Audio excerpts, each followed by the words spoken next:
Haga jingle kai Serie A prenga AC Milan Persia ika Fiorentina. Haba pai shangne ke jingle kai ka AC Milan kala khurga nam job. Hadin makalala aban pelim ya ka Fiorentina da arla kawai.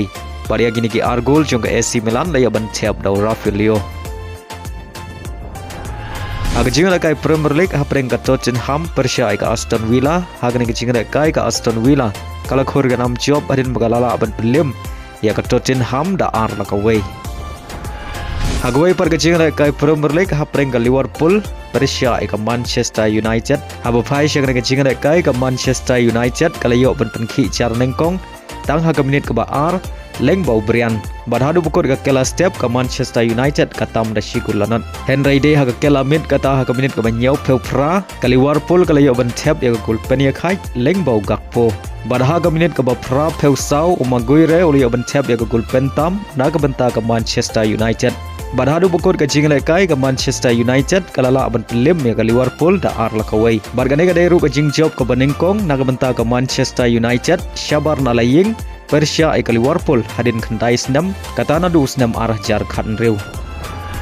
Haga jingle kai La Liga prenga Getafe Persia ay ka Real Madrid. Haga ka jingle kai ka Real Madrid kala khur ka nam job hadin bakalala ban pelim ya ka Getafe da shigulanan. Bari haga ka shigul jong ka Real Madrid liya ban tap haga minit ka prapeu sau Lengbau Mbappe. Haga jingle kai FIFA Under 20 World Cup Final hapreng ka Argentina Persia ay ka Morocco.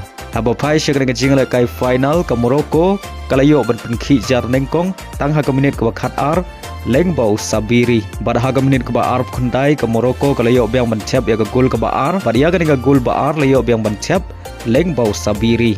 Badai lama gini ki argol jongka Morocco ki samla yele kai jongkari Argentina ki klemla shu ban siu kulayang hadu bukot ka jingle kai haga bagi samla yele kai jongka Morocco ki lala ban pelim ya ka Argentina haga ka final da ar baleng bagane ka jing job ka Morocco Under 20 kalayo ban ra ya ka namla du jongka Under 20 FIFA World Cup haga sin ka maningkong.